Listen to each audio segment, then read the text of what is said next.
So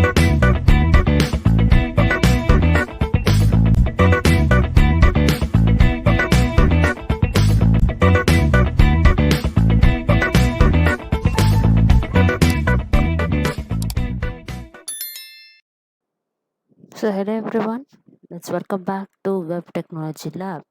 So I'm Archana Pradeshni, Assistant Professor, Kendra Engineering College. So here in these presentations of Web Lab, so I shall be covering some basic programs in order to dive deep into the Web Lab course.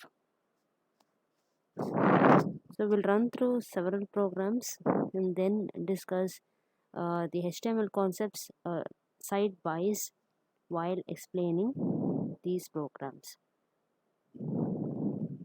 So in this presentation, we'll be covering about basic programming exercises. We'll run through HTML code and knowing the structure of HTML. We'll study some basic ideas as to how to program the HTML notepad. We're using notepad for our execution, and we can take any particular browser to execute our basic programs. So let's take a break tag. You can observe the result looks like this. We have got a statement, and the statement is broken into two lines. So we have a break tag that needs to be inserted into our HTML code. So let's see how this is inserted into our HTML document in the coming slide. So let's see this program. First of all, we'll be having a doc type HTML, which represents the version of HTML. Here we are using HTML5. Next, the first structure, first tag that needs to be used in this HTML document is your HTML tag. It's an opening tag, and then we can have a head tag immediately following the HTML tag. So if we can also present a title to this particular program saying introduction to line break. So in that case you need a head tag, and within the head tag you can include your title tag too, wherein it specifies the title of the program that needs to be displayed in a browser. Next, following the head tag, you have the body tag, which shows what content needs to be displayed in a browser in the body page. So you have got a line that is this is a paragraph with the line break. This entire statement was divided into two lines, right?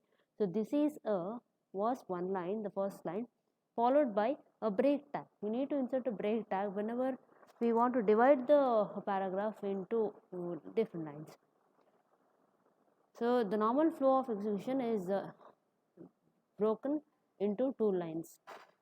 So after completion, you need to have a close of the body tag, finally the HTML tag. So this is the result of the paragraph we've broken using a break tag. And so break tag is nothing but BR tag. The syntax is just you need to use BR tag and with a slash at the end indicates that it can be opening tag as well as a closing tag.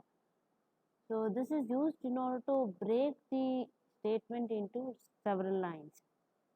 So you can see the result of the program written in the previous slide. So let's see another tag called as HR tag, or it's also called as horizontal link.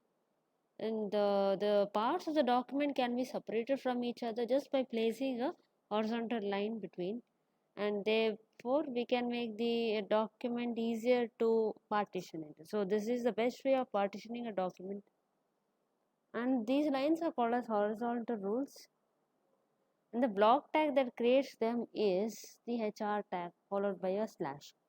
So it causes a line break, it ends the current line and places a line across the screen. Usually the browsers will display lines in 3 pixels thick wise, and this HR tag indicates that this tag has no content and has no closing tag. So this is a special tag, and it actually plays a line across the screen. In the it depends upon the browser to choose the thickness as well as the length and horizontal placement of the lines. So you can observe this is a result that students need to obtain. First of all, within the body tag, they need to have a heading of a desired font, and they can choose any one of the headings. We have got 6 levels of headings. They can choose the highest heading, which is H1, and followed by that they need to have a body within the body tag. They need to have the paragraph tag, P tag, and the content of the paragraph should be displayed 3 times, and after 3 lines of statements need to insert a horizontal rule. So in this way any number of statements can be written and they can be partitioned into different sections with the help of HR tag, horizontal rule tag. Next tag is the A tag or the anchor tag, which specifies the hypertext link. So hypertext link in the HTML document is also called as link, and it acts as a pointer to some particular place in the web resource. And the resource can be a HTML document anywhere in the web, or it may be the document currently being displayed. So without links, web documents would be boring and it would be tedious to read, right? So writing everything, including every linked pages in one particular page is tedious to look. So instead of that, we have got a link. That's a basic use of links. So it would be convenient to read as well as it would be faster for any processing. So links are essential in order to build an interesting website. We have got the A tag, as I have told. It's called as the anchor tag, or the anchor element, which is the inline element. The anchor element that specifies the link is called as a source of the link, and the document whose address is specified in the link is called as a target. So you can observe the syntax of this anchor tag. Basically it contains the tag name followed by the attribute called as href attribute to denote, and the href tells us the address of the link, where that source of that document or where the target has to be found. So the link address is specified in the href attribute. So we have got the source of the link, which is the anchor element that specifies the link, and the document whose address is specified in the link is called as a target. And the value which the href is assigned specifies the target of the link. So href equal to, if we give some address called as www.google.com, so this value of href specifies the target of the link, to where the link has to be directed to when we click on the link. Okay. Next we see this particular result, right? So you can observe that when we click this particular link called visit W3 schools, it should be redirected to the target of that link, that is whatever value we have specified in the href attribute. So it must be redirected to that particular website, and we have mentioned here visit W3 schools. That means this is the content, and through this content, when we click on this content, this is a link, and when we click on this link, it is redirected to the target of that link or the W3 schools page. So in the result, you need to get in this manner, that is the students are supposed to have the heading tag, which may be of any font. You can observe the heading tag is almost in bold font size, and the size may vary, the levels of headings may vary.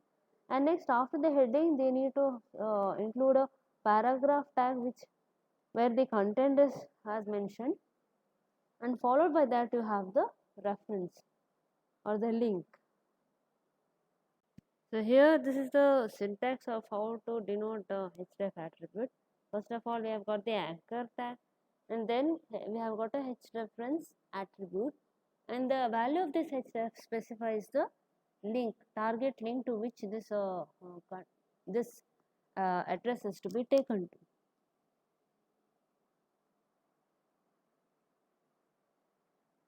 And followed by the close of the anchor tag. In between we denote, we write some particular content, and this upon click of this particular content, it is redirected to the target of the link or the link address. So this is a sample code that demonstrates href attribute, starting with all the tags like HTML, head, and title. So title is used to display, is displayed in the web browser. Next, followed by the head, we can have the body tag, wherein you have the content, what content is to be displayed in the web page. So as I mentioned, we need to have a heading there as per the result. This is how the previous slide is documented. So we have got a heading, href attribute, followed by the paragraph, and finally we have the link. As I have told, this is the way in how we need to include any particular link. We need to have an anchor tag, that is a followed by href attribute which specifies the target of the link. So this is the link address of W3 schools. I need to close that tag. Before that, we need to have the content or the link, and followed by the end of the HTML. So the next tag is the image tag. So obviously the inclusion of images in a document, it enhances the appearance, although it can slow down the download process. So the file in which the image is stored will be specified in a tag, right? So any file in which the image is present is stored as a tag, is specified in a tag, and the image is inserted into the display of the document by the browser. So we have got common methods of representing images like your GIF as well as JPEG, PNG. So these are the different formats, and each have different color representations for pixels. GIF has got 8-bit color representations for pixels. JPG has got 24-bit color representation for pixels, which can include more different colors. So then next, coming to the particular tag, so we use image tag, img tag, which is an inline element that specifies an image that is to appear in a document. So image tag, it includes two attributes, they are source and alt.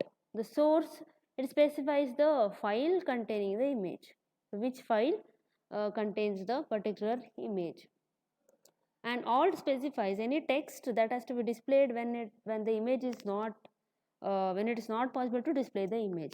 So it specifies the alternative text to be displayed when it is not possible to display the image. So in case if the file is in the same directory as that of the HTML file, that means if the image file is in the same directory as that of HTML file, so the value of the source will be just the image file name. Otherwise, it will be a relative path, that is from which path that image is stored till the traverse to the HTML document.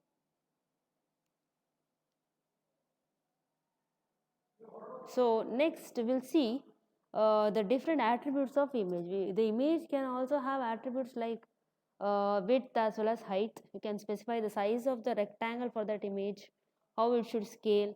Okay, these are the attributes along with the source. Source is one attribute to specify the location of that image, and followed by this source we can also have height, that is height of the image in terms of pixels, as well as width in terms of pixels. And if the source, if the image is not, if it is not possible to display the image, we can have an alt kind of attribute specified to the image. So this is the result that we need to get. First of all, we have got the heading called source attribute, then followed by a paragraph, and after this paragraph we need this particular display of the rows. We'll see how to code in the coming slide. So first of all, we need to have the first doc type HTML, and the HTML tags. Along with the HTML tag, we can have a head tag, and then followed by the head tag, we can have a body tag. So all these are optional currently, but we need to use body tag compulsorily. Okay, so it's better that you follow the structure. It is first of all you need to have a doc type HTML. Then next we need to have the HTML tag. Then we need to have the head tag, then body tag, and so on. So within the body tag, we need to have the alt attribute, that is the heading that is specified as per the result in the previous slide. Next, followed by the heading, we can see that we need to include this kind of paragraph. So paragraph, we have included the opening paragraph tag as well as end of the paragraph tag. So any content within this states that this entire line, that is alt attribute, should reflect the image content. Who cannot see the image gets an understanding of what the image contains. So this line itself tells the browser that it should be displayed as a paragraph. So next, followed by the paragraph, you need to have the image insert. That is how it can be inserted is in terms of a tag called img tag. So the web browser can understand these tags.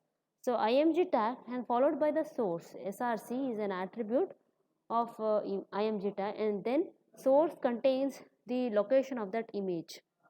It can be in any format. It can be jpg, it can be png or gif. Any image formats are supported. And next we can also have an alt attribute. So this is just for inclusion of this is just if it's not possible to include the image in the web browser. So then we can specify an text message, alternative text message, with the help of alt attribute. So if the image underscore girl.jpg is not possible to include in the browser, we'll have a text called as girl with a jacket being displayed in the browser. And the if the in case if the image is found, its width and height are set to 500 pixels as well as 600 pixels respectively. So this is the code for the previous result that is shown. So we'll see the alt attribute. So this alt attribute, I have already specified what's the use of this is just to have a text that says something about the image. So we have already seen how we need to include this in our image tag. So let's look into the another tag that is called as pre tag. So always will be always the text will be displayed as per the window size of the browser. Right. So the browser actually puts how many lines that it needs as per the window, right? So the text will usually be organized into paragraph in the body of the document, and the text is often placed in the content of the paragraph element specified with the tag p. So the browser puts as many words as it will fit in the browser window, and it supplies a line break at the end of each line. But usually these so you can observe in this slide is you have some spaces and line space between the statements. Usually the browser eliminates these multiple spaces and ignores any embedded line breaks. So in order to avoid the browser from eliminating these multiple spaces and ignoring the embedded line breaks, we need to prevent this from by inserting the pre tag. So sometimes it is desirable to preserve the white space in the text, that is to prevent the browser from eliminating multiple spaces and ignoring embedded line breaks. So how is this possible is with the help of pre tag. So wherever we want, we can insert the opening of the pre tag, and we can have an end of the pre tag, that is we can have a close of the pre tag. So the result will be displayed with the spaces as disturbed. Otherwise you will have if the pre tag wasn't there, all these lines would be merged and displayed as per the browser windows capability. So the pre element can contain any other tags except those that can cause the paragraph break. Okay. So this shows the result if the pre tag was not included. Okay. So we have seen as told in the previous slide, inclusion of the pre tag will avoid the browser from eliminating the spaces. So this is the result of not including the pre tag. You can observe all these lines are together, they are merged together, and the browser fits as many sentences in a particular browser window. And you can observe that there is a title called first session connected by user. That means this there was a head tag which was included in the HTML document, and the head tag with the title name is first session conducted by USN. So you can include your USN also here to indicate that this is your output screen for the particular program, and this is the output result with not including the pre tag. So let's see in the next slide how does this result change when a pre tag is included. So this is the result of including the pre tag. You can observe the spaces are maintained as they are.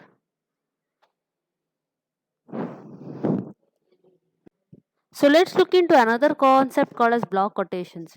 So what is this block quotations?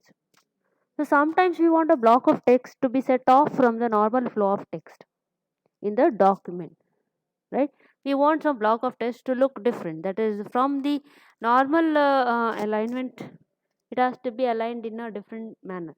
So in such cases, block is a long quotation. So we can have this by using a block quote kind of tag. So block quote is a tag that is used to set the normal flow. The browsers, they are allowed to determine how the content of block quote can be made to look different from the surrounding text. Usually they are intended both sides. Okay, just you can observe in this result screen. See, you have got an alignment over the left, and there is some alignment included which is set off from the normal alignment. So this alignment specifies that it is a block code. So we'll see how this can be included in our HTML code. So here let's see the font styles, different font styles and sizes. So usually web designers, they use a collection of tags in order to set the font styles and size. Here is a list of different font styles. We have got tag I, stands for italic. It specifies it should be in an italic font. And next followed by the bold. Now how do we indicate a text as a bold, or how do we highlight an information is using bold tag or B tag. And next, similar to this bold tag, we can highlight key text, that is a portion of the text can be highlighted using strong tag. So this is like an emphasis tag but can do more. So browsers often set the content of strong elements in bold font. Next, you can have a typological stylistic choice with the help of subscript tag as well as a superscript tag. So we have got sub tag and sup tag for expressing the subscript and superscript of the characters. And these are not content based tags. So if you want, let's say for example, if I want to say x to the base 2. So how do I represent it using subscript tag is x followed by the sub tag, and then followed by it you have got 2 because it is x to the base 2, right? So x followed by the sub tag, and then you have got 2. So this is the way of how we can represent any particular tag. And let's say I want text to be in strong form, like for example, today is a good day. I want the term good to be highlighted more. So I will use before the good word a strong tag, and after the good word, the end of the strong tag, which is indicated by slash strong. So this is how you can include some important information within your text just by using different font styles and sizes. So these are the few tags which are called content based style tags, and these tags are applied to the content because they indicate a particular kind of text that appears in the content. And next we have got emphasis tag, EM tag, which specifies that its textual content is special and should be displayed in some way that indicates the distinctiveness. They use most of the time they use italics for such contents. So another tag is you have got a strikeout tag. You can underline the particular text. You can insert the text using ins tag, and also you can highlight the background of the text using mark tag. So these are specialized content based tags. You can use these tags, and these tags are not affected by block code. So the tags are being categorized as either block or inline. So the content of inline tag appears on the current line. An inline tag does not implicitly include a line break. For example, we can have got break tag, which is an inline tag, but its purpose is to insert a line break in the content. So we have got an example break tag for the inline tag. So block tag is to apply for a block of text, and this breaks the current line. So it appears on the new line. So we can give an example for inline tags as well as block tag. So uh, for example, for a block tag we can use heading and block code tags because it is applied to the group of text. So heading and block code tags, they are block tags, whereas inline tags refer to a particular content in the text. So I can give an example of inline tags as em tag, strong tag. All these tags are called inline tags because they are applied to a particular content in the text. So let's see the application of these tags. Let's say if I want today word to be in bold, I use a bold tag in the beginning as well as end this with the bold tag, having a closed bold B tag. And if I want mm, some letters to be in smaller font compared to the normal font, I use a small kind of tag.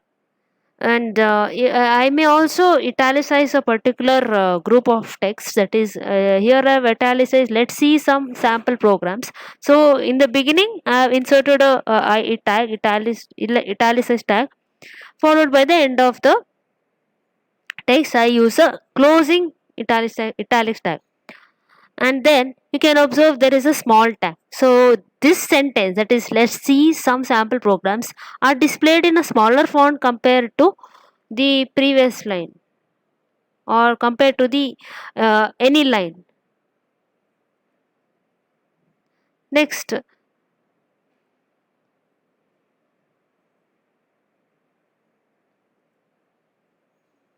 so we can also see that we have the underline tag, that is we will cover the basic concepts in this, will be in underline form. And also you can see some subscript and superscript tags, that is we have x to the base 2, so that's why we have written x followed by subscript tag and then 2, and this ends with the subscript followed by the power, that is it's like x2 square. So after writing the subscript you need to write the superscript, it is x square, right? X2 square. So square means it's in a upper style, so we use a superscript tag sup followed by 2 and then end of the superscript tag, like that it goes on. So this line tells you it is in the form of x2 square plus 2x. So this is the result as per the previous code that was written. So in the previous slide, you must have observed that we used tags like subscript, superscript, as well as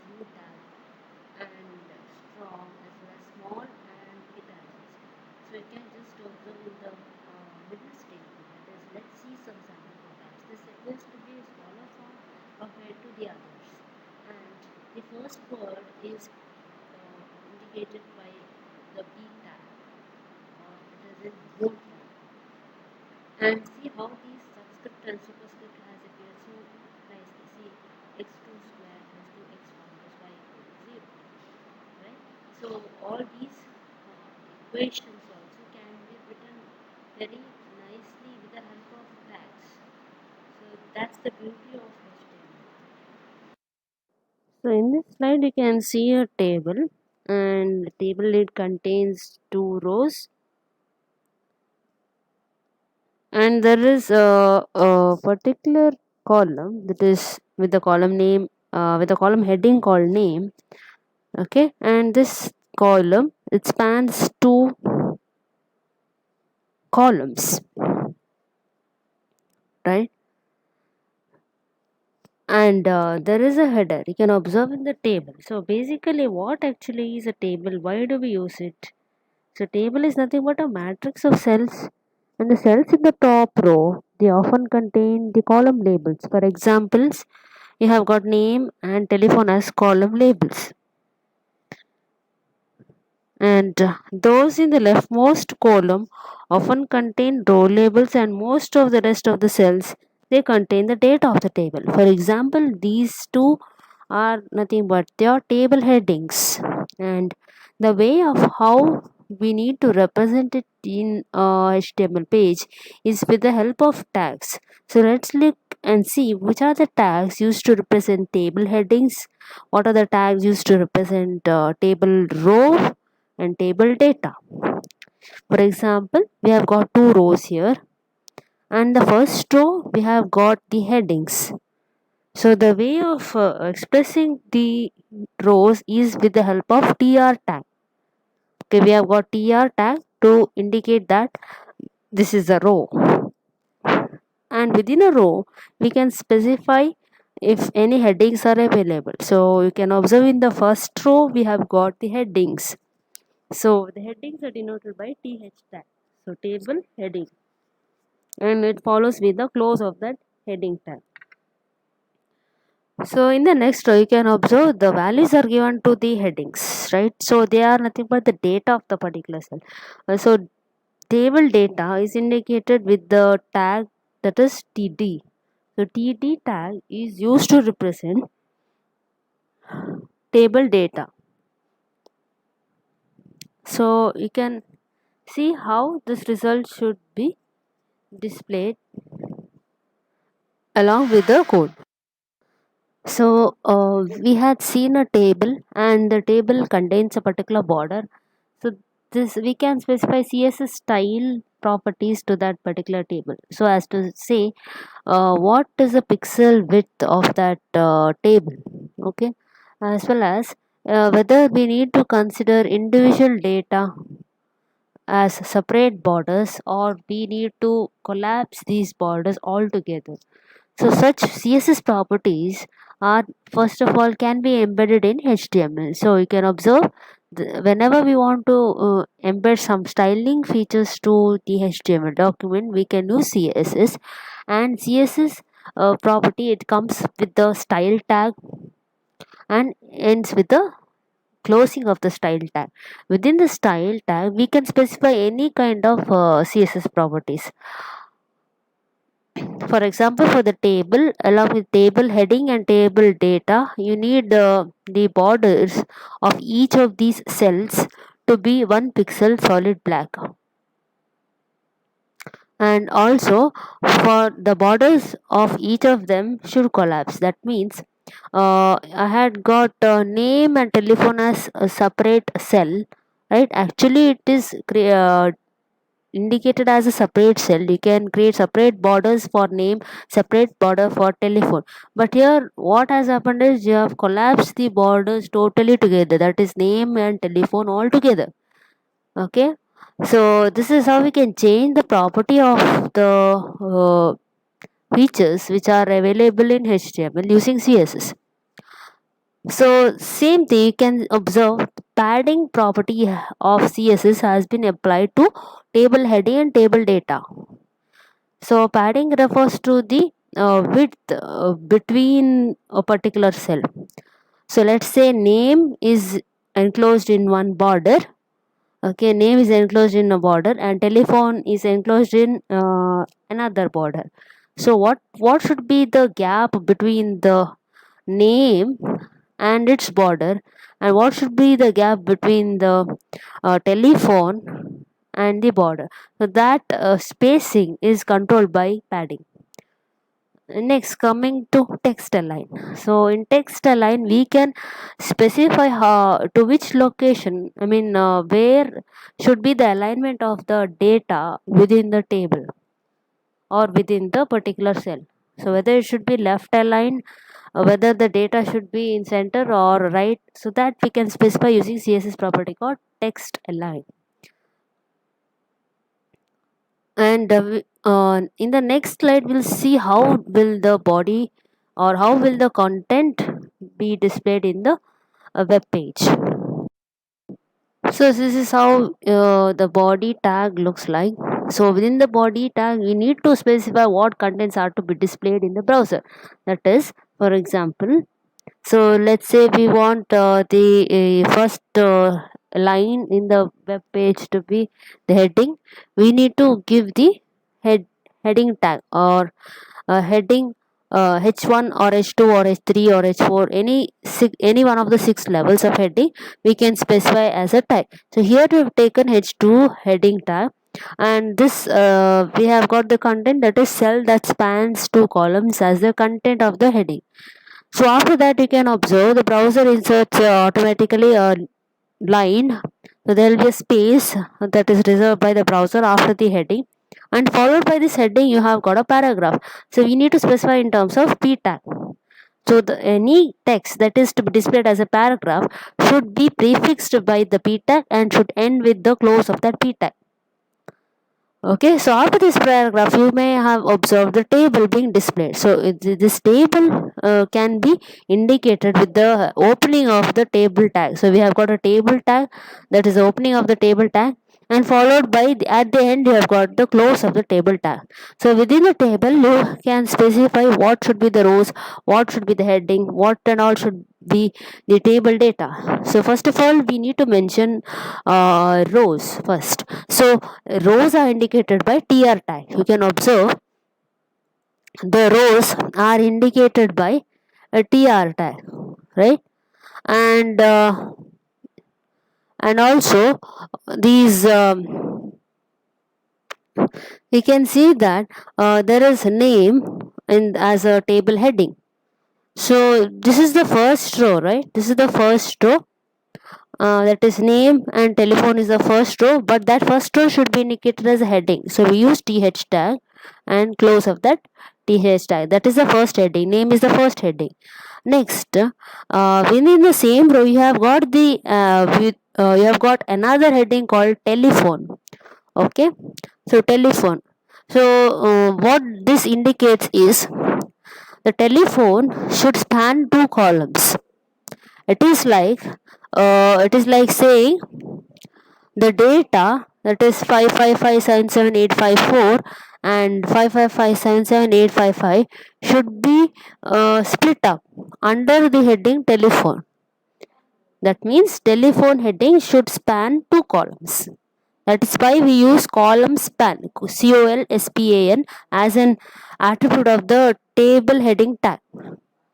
So if we want to split the columns in terms of 3, we can use column span equal to 3 here. But if we want 2, we can split into 2. Okay. So this is a way of representing any row tag or any heading. Clear? This corresponds to the first row now. Next. So this is the slide that represents some syntax that we have seen in border as well as border spacing. So for border you need to specify the width. For example, you may specify the width of the border of the table. It may be 1 pixels. So all are displayed in terms of pixels. 1 pixel wide. So next, we can also specify border style. That is, whether it should be dotted, whether the border should be dotted or dashed, or it should be solid. So okay, such kind of styles for the border may be applied.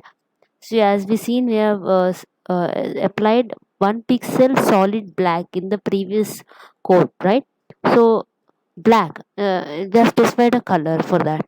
So what kind of color should be associated with that particular nature of that line? So that must be specified as the third attribute for border. And those two things, that is initial and inherit, are optional. So we let's see another let's see the syntax to write the border style. So how can we represent border style is we can have a dotted, a solid, double as well as dash. So if we have this kind of style, dotted, solid, double dash, it means that the top border is dotted. We can change the up top border, left border, right border subsequently. If we apply just the border style as dotted, everywhere all the four corners of the table will be dotted. But if you want to specify individual style to the upper border as well as a different style for bottom border, and left border is different and right border is also different, we can specify it using these examples which are listed here. So you can observe in the first example, border style, it is set to dotted. So that means the top border is dotted, dotted, solid, double dash. So solid, it refers to the next attribute, refers to the right border. The right borders are solid. Solid. So next we have another attribute called double. So double, it means bottom border is double. Next we have got dash, that means left border is dash. So it starts with top border. If you have given four values, the first value refers to the top border, the second value refers to the right border, third value refers to the bottom border, and the fourth value refers to the left border. So if we specify just three values for border style, the first value will be for top border. The next value will be for both of the right and left borders. And the last value will be just for bottom border. So in case if we just specify dotted or just two values, so in that case, the first value will be associated with top as well as bottom border, and the second value will be associated with right and left borders. And if you just give one value for border style like dotted, so all the four borders will be dotted. You can try this in some certain examples. So overall, the border style takes this particular syntax. You can observe it can take none, or it can be hidden, or it can be dotted, or it can be dashed, or solid, or double, or groove, or ridge. So you can change the pattern of the lines for a particular that encloses a particular text. So we can use all these CSS properties, that is you can use border, or you may change to border style. Then next we shall see the syntax for border collapse. So this collapse, it can be separate. That means each cell can be confirmed. I mean, it can be within a particular border, or we can treat two of the cells together in a border, or we can take all the four values, data values, to be within a particular border. So either we can treat each cell as a separate border, or all together we can collapse. So these are the values for border collapse. That is, we can have separate, or we can have collapse, or it can be initial or inherit.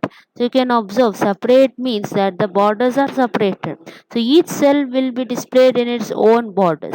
And collapse means that borders are collapsed into a single border.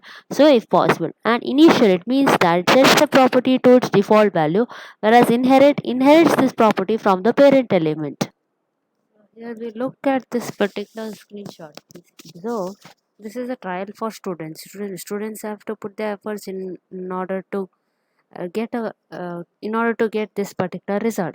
So what's the difference actually between the previous snapshot and this snapshot is we had a cell span more than one columns, right? That is for telephone.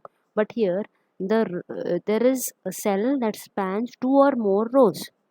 So here in this case, the headings are uh, just headings are shifted to the left hand side, and the data values are there on the right hand side. This is the difference from the previous snapshot to this particular snapshot. And the last row spans two columns. So whenever we write a heading, whenever we write a row, once we design a particular row, we need to check whether there are headings, and within the heading, we need to give the data value for that particular heading. Okay. After that, we can specify the data cell to be spanning two or more rows. So it's the task for students so that we get such a screenshot. This is one more task that students need to apply the concepts of column span as well as padding concepts and some border related properties.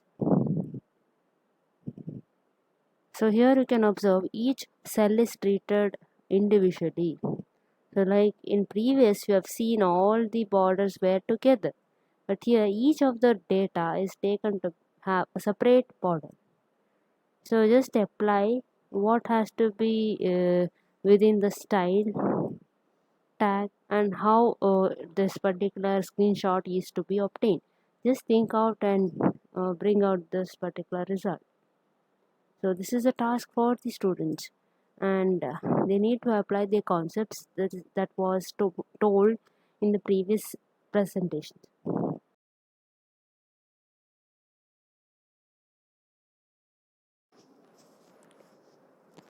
So let's observe this particular code. So this is a HTML document. So we have also saved this as src.html. I have saved this as src.html just to indicate that we are dealing with the image kind of HTML code. So first we specify the doc type HTML. So this gives us the version of HTML. So next we can have a HTML tag, opening of the HTML tag, and any content that has to be displayed in the web browser must be given within this body tag. So alternatively it has got a closing tag, okay, body tag as well as HTML tag. So let's say we want these contents to be displayed in the browser. So first of all we want a heading. So heading can be specified in any levels of the heading tags. So we have got h1, h2, h3, h4, h5, h6, so 6 levels of heading. So here I have given h2 heading tag, and followed by the heading tag, the browser you will usually insert a space after the heading. You have got a paragraph tag, and the paragraph tag is indicated by p tag followed by the close of the p tag. You can observe these are nothing but your containers, and what content lies within these containers. The content lies within these containers. So totally these container along with the content, they form an element, HTML element. Okay. So now the text is differentiated by headings. Say it says this text to be represented as heading, this text should be represented as a paragraph. This is how the HTML follows. So it gives a certain text kind of indications whether this line is a text, whether this line is a paragraph, or whether this is an image. So you can observe in the next line you have got image tag, img tag, followed by the location of the image. So rows.jpg, that represents the location of that image, and which is the whose value is given with the help of src attribute. So source attribute. So this attribute specifies the location of that image. So if the HTML code, right, this particular code is found in the same location as that of the image file, then you can directly specify the image name here as mentioned in the uh, editor. Okay. So rows.jpg. So if not, if the image is not found in the same location as that of your HTML code, then you need to specify the path, relative path. Clear? So after specifying the source attribute. We can also have other attributes, that is we can change the size, width and height of the image. So this is specified by two more attributes, that is width and height of the image. So these are their attributes. So these are specified in pixels. And you can have the you can see verify the result of this particular image. So just go to the location of that particular file. You can observe this is the result. You have the heading followed by the paragraph, and then if the image is found, that image is displayed. By default it is left aligned. Okay, you can change the alignment of the image. It can be center or it can be right respectively. So let's say we need to insert certain links into a HTML page. How do we do that? So we have got specialized tags in order to represent a link in a web page. So we will be using tag, this a tag, or it's also called as anchor tag, to represent a link. And we can also have attributes like href, which indicates the link of link address. Okay, the address to which this page has to be redirected to. So for example, I can mention the link something like this. So if I want the Google page to click up as soon as I click the link, so I'll be giving in this manner. Okay, so your href attribute is just to mention the location of the link, and we also need to mention the content that should be used in order to click that link, right? So I'll be saying that this represents a Google page.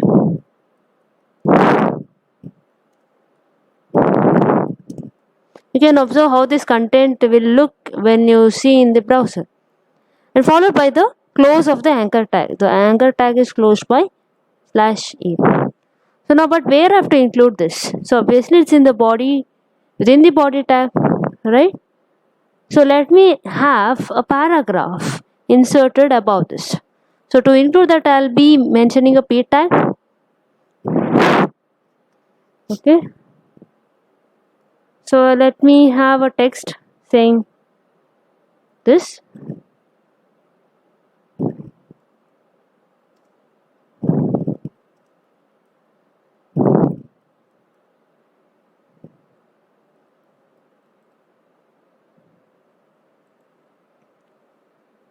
And I can also give certain headings just before this, just before the paragraph. So let me use a h1 tag.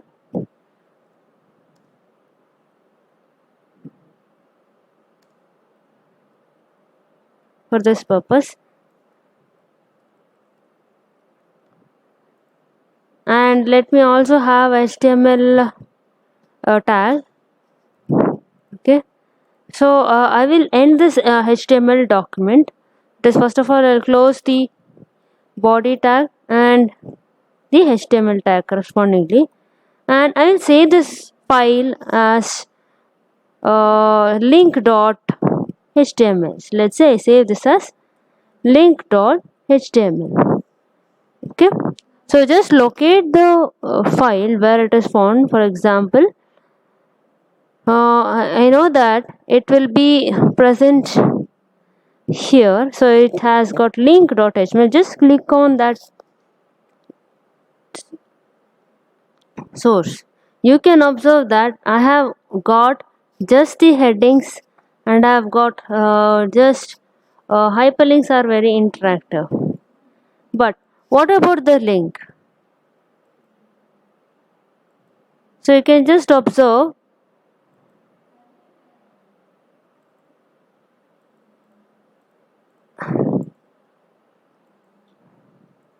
this anchor tag.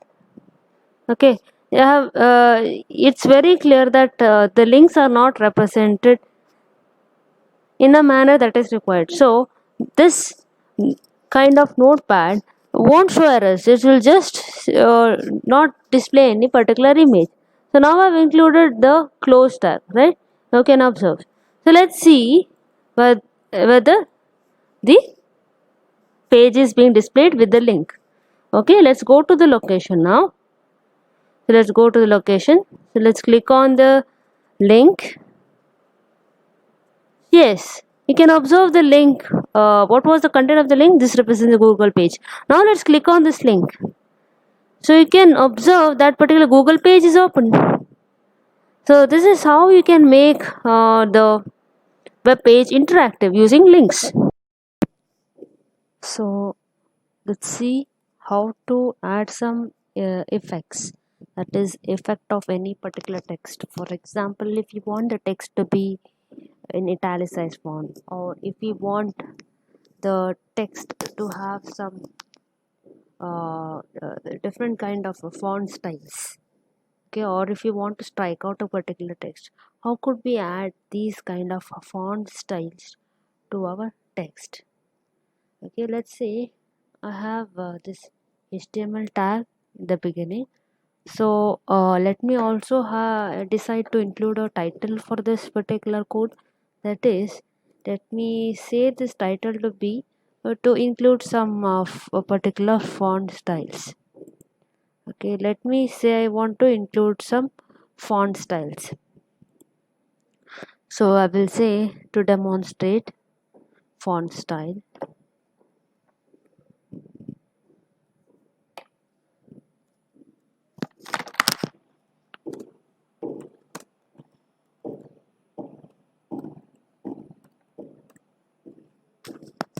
Okay, and let me end this particular head tag. So now what I need to do is to include a body tag. So within this, let me have a text.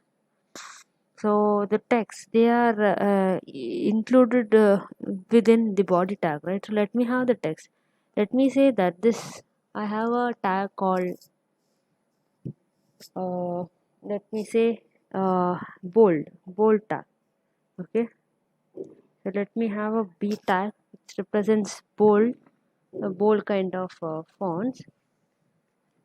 So the text will be highlighted in the bold font. Okay, so let me write the particular text that needs this kind of font style. So this is a web page. Okay, let me have this close of this bold. You can observe that this entire statement or this statement will be in bold font. Okay, let me also include other lines.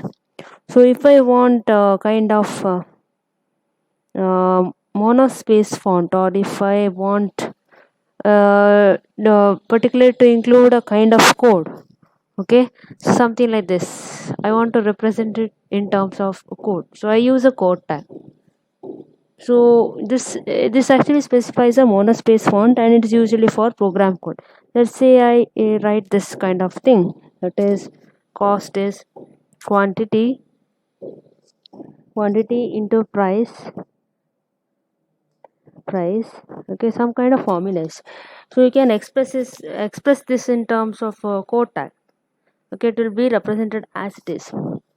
Next, I can also have subscript and superscript. For example, if I want x cube, how do I write it?